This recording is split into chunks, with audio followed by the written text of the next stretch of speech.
ہے، مگر یاد رکھنا جہاں گناہ ہے وہاں فنا ہے۔ جوانی میں نشہ کرنے والوں، جوانی میں زنا کرنے والوں، جوانی میں جوؤں کے اڈوں کو آباد کرنے والوں، جوانی میں چوریاں کر کے اپنے ناجائز شوق کو پورا کرنے والوں، چھوٹی چھوٹی باتوں پہ عورتوں کو طلاق دے کر ان پہ ظلم کرنے والوں، اپنی بیٹیوں کو مار پیٹ کر ان پہ ظلم کرنے والوں، اپنے پڑوسیوں کو ستانے والوں، اللہ دور نہیں ہے، اللہ قریب ہے۔ میرے آقا مصطفیٰ جان رحمت صلی اللہ علیہ وآلہ وسلم نے فرمایا اللہ کو ظلم پسند نہیں ہے، کسی بھی بندے پہ ظلم ہو اللہ پسند نہیں کرتا۔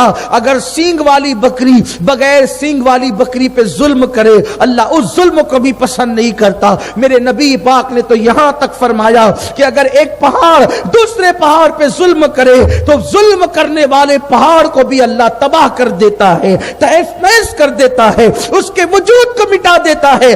یاد رکھنا جب تمہارا دل کسی پہ ظلم کرنا چاہے تو سوچ لو اگر پہاڑ کسی دوسرے پہاڑ پہ ظلم کرے تو پہاڑ کا وجود مٹ جاتا ہے۔ سینگ والی بکری بغیر سینگ والی بکری پہ ظلم کرے تو اس بکری کو زوال آتا ہے، تباہی اس پر آتی ہے۔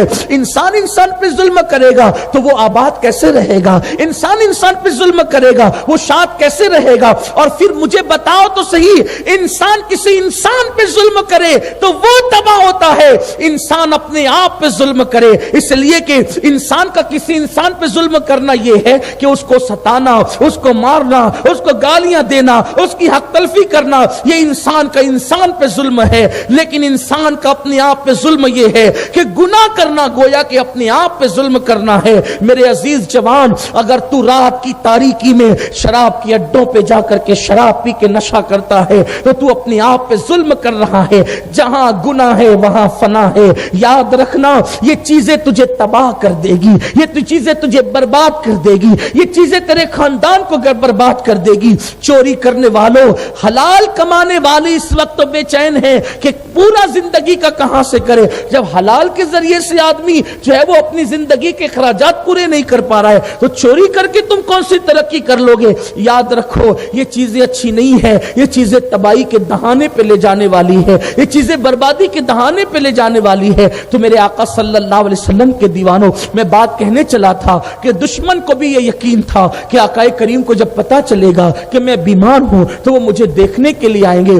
ابو جہل وہ جھوٹ موٹ کا بیمار پڑ گیا، وہ جھوٹ موٹ کا بیمار پڑ گیا، اور جب بیمار پڑا تو اس نے یہ پلان کیا ایک گہرا گڑھا کھود دو، اس پہ پٹرا رکھ دو، اس میں رسی باندھ دو، جب حضور آئیں گے میں پٹرا کھینچوں گا، معاذ اللہ حضور اس گڑھے میں چلے جائیں گے، پھر کیا ہوگا کہ میں گڑھا بند کر دوں گا، اس طرح محمد عربی کو قتل کر دوں۔ حضور علیہ السلام کو پتا چلا ابو جہل بیمار ہے، سرے بالی انہیں رحمت کی ادا لائی ہے، حال بگڑا ہے، بیمار کی بن آئی ہے۔ اللہ اکبر، حضور سب کے حال پہ کرم کرتے ہیں۔ پتا چلا بیمار ہے، حضور گئے، اس کے دروازے تک پہنچے، اللہ نے جبریل کو بھیج کے کہا محبوب واپس جاؤ۔ اس نے بستر پہ لیٹے لیٹے حضور کو دیکھ لیا، حضور آئے، جیسے وہ رسی کھینچنا چاہتا تھا حضور علیہ السلام وہیں سے واپس، جیسے حضور واپس ہوئے یہ ٹینشن میں آ کے حضور کے پیچھے بھاگا، حضور کو بلانے کے لیے، بھول گیا کہ میں نے گڑھا کھودا تھا، اس کا پیر پڑا اور یہ اندر چلا